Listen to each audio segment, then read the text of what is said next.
Let's see what the IDATE is coming up when it comes to platforms. Soichi, would you please join us on stage? We're going to hear from you, and actually your OTT and Internet Services lead at IDATE. Do you have the same rules as Gafanomics Xavier was telling us about? Well, you will find out in the next 8 minutes or so. So yes, thank you for the introduction, and a very good morning to you all. Thank you for coming to our annual event, Digital Summit, this year 2015. Well, as has already been explained by our chairman, the topic for this year is Digital First. So I'd just like to quickly mention that I will specifically talk about IDATE's perspective regarding the digital channels.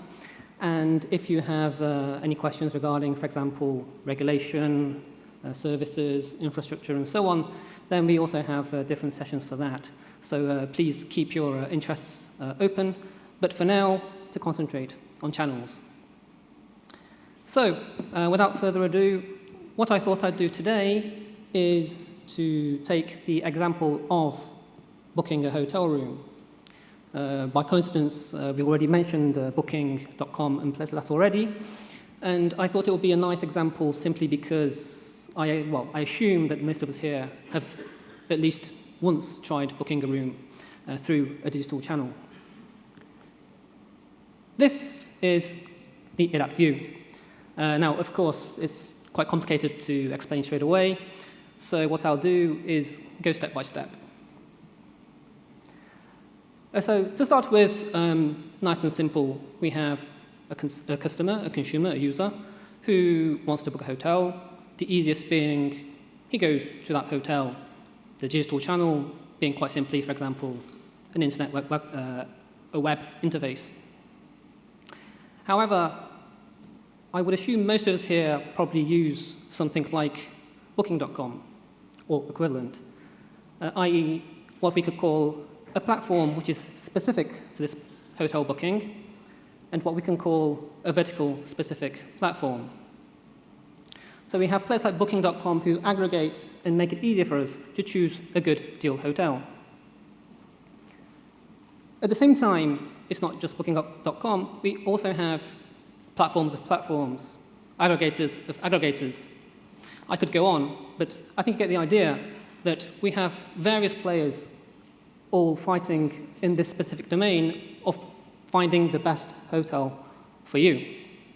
We even have players like Accor Hotels who are providing a platform now, not only within their chain, but of all hotels in order to compete with the likes of booking.com. And then we also have, of course, players like Google. As Xavier was saying, players like the GAFA who do everything. I did include Amazon in this slide until quite recently, but of course, they no longer are playing in the field, so it's just Google for the moment. But my point here is that we have players like Google, what I've called the platform of internet giants, who play across pretty much everything. So this is what we decided to call the digitalization of the traditional, the version 1, if you like, of digital channels. What I mean by here is that we have the traditional hotel booking industry, and that has become digitalized. Of course, if we have a version 1, we have a version 2. I'm sure you'd already guessed it, but it's players such as Airbnb. What's interesting here is that, well, it's already been explained by Rob and by Xavier. The disruptive players, they come and kind of break the traditional methods. They come in this case, they provide a C2B2C model. And what we've decided to term this side of the equation is the disruptive digitalization. And the final piece for this slide is Google again.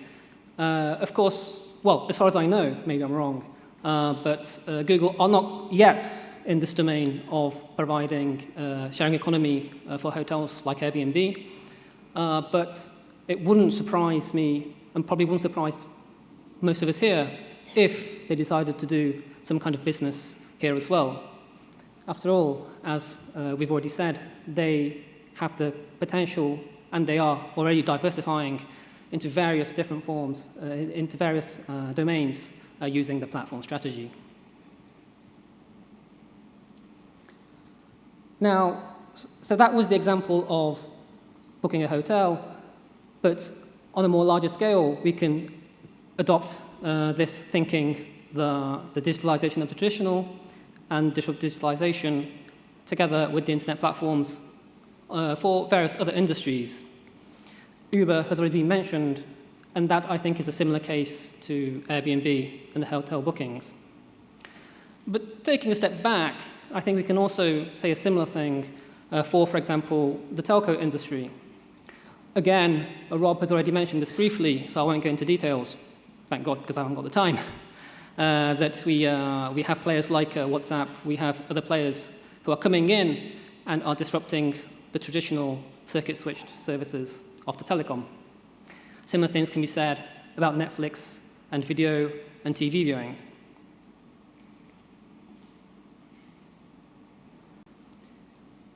And what I thought I'd do, it's really coincidental, actually, that the point on market caps is already mentioned, because I also thought it would be interesting to look at the players like Airbnb, Uber, the disruptive guys in terms of market cap. So it's already been mentioned, so I won't go into details again. But basically, as you can see here, I've dotted in blue, we have Uber and Airbnb, who would actually make the top 20 if we put them in the same scale as market cap for internet companies. Although one point of caution which I always try to give when I talk to people is that, yes, Uber are amazing, Airbnb are amazing, they are making huge inroads, but at the same time, we should not, at least yet, talk about them at the same level as the likes of Google, the likes of Amazon, because as you can see, players like Amazon, the GAFA, as Xavier has been terming them, they are still quite far ahead. So I think it's important to maintain that step back mentality that they are doing very well, but they're not, in the same league as the likes of Google, at least as of yet.